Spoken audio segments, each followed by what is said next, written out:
Kenalin, ini Mawar, salah satu korban banjir bandang di Kabupaten Tabanan, Bali yang baru aja kejadian. Rumahnya harus hanyut terbawa aliran banjir bandang.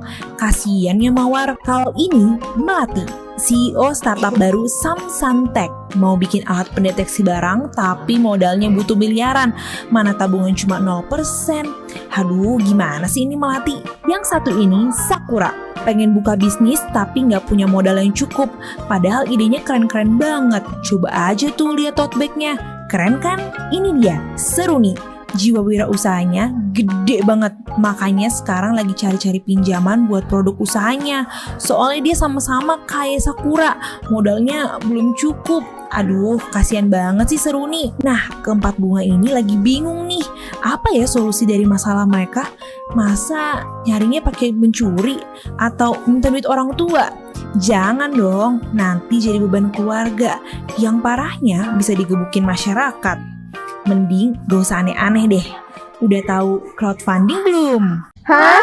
Crowdfunding? Apaan tuh? Crowdfunding merupakan metode penggalangan dana berbasis internet yang dilakukan atau diselenggarakan oleh individu ataupun kelompok dalam kurun waktu yang telah ditentukan. Crowdfunding memiliki tujuan tertentu dan ditujukan kepada penyandang dana ataupun sponsor. Bentuk penyandangan dananya dapat berupa sumbangan, pembelian produk, ataupun investasi. Secara spesifik, crowdfunding memiliki 4 jenis yang berbeda-beda tergantung dengan tujuan mereka.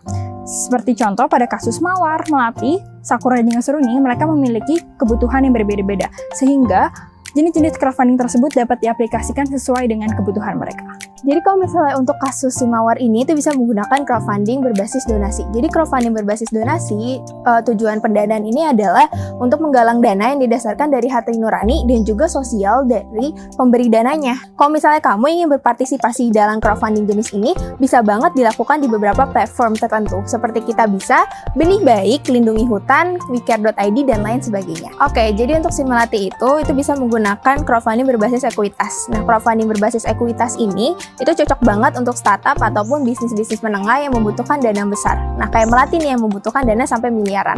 Untuk crowdfunding berbasis ekuitas ini, nantinya pemberi dana itu akan ditawarkan oleh penyandang dana sebuah saham yang ada di perusahaan dia. Nah, kalau misalnya di Indonesia, itu bisa banget kamu berpartisipasi dalam crowdfunding berbasis ekuitas ini di 2 platform, ada Sahara dan juga BizShare. Permasalahan Sakura bisa diselesaikan dengan crowdfunding modal hadiah. Kenapa? Dengan crowdfunding modal hadiah, Sakura bisa memperoleh modal dari para penyandang dana yang nantinya akan diberikan berbagai penawaran oleh Sakura, mulai dari potongan harga, produk pra-rilis, keanggotaan eksklusif, dan seterusnya. Contohnya yaitu dengan menggunakan aplikasi enough.com, IndoGiving, dan Kickstarter. Dan yang terakhir, untuk permasalahan Seruni bisa diselesaikan dengan crowdfunding modal pinjaman, yang mana Seruni membutuhkan pinjaman untuk membangun modal usahanya, yang nantinya ia harus mengembalikan modal tersebut kepada para penyandang dana sesuai dengan waktu dan sistematika yang sudah disepakati kedua belah pihak. Nah, teman-teman, masing-masing model dari crowdfunding tadi memiliki permasalahan etika yang harus dituruti oleh para pencari dananya sesuai dengan nilai dan norma yang berlaku di masyarakat.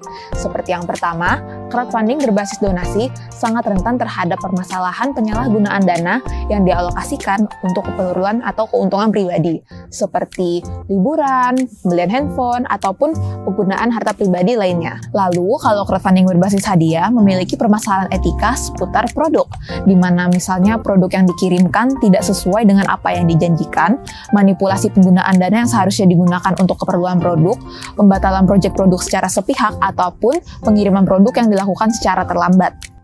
Crowdfunding berbasis ekuitas juga memiliki permasalahan di mana founder atau pencari dana lebih memperhatikan keuntungan daripada proses crowdfunding itu sendiri.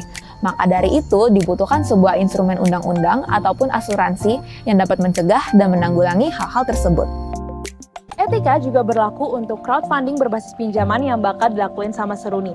Ada 2 hal yang perlu diperhatikan, yaitu terkait penyampaian informasi. Jangan sampai salah menyampaikan informasi karena bisa berdampak pada kualitas dan juga kelancaran proyek penggalangan dana yang kamu lakukan. Yang kedua, terkait kesepakatan pembayaran pinjaman. Jangan sampai terjadi pelanggaran pembayaran pinjaman seperti mangkir, perampokan, atau penipuan karena akan berdampak pada pencapaian tujuan masing-masing pihak. Jadi menurut kalian crowdfunding solusinya bukan? Iya dong! Dadah!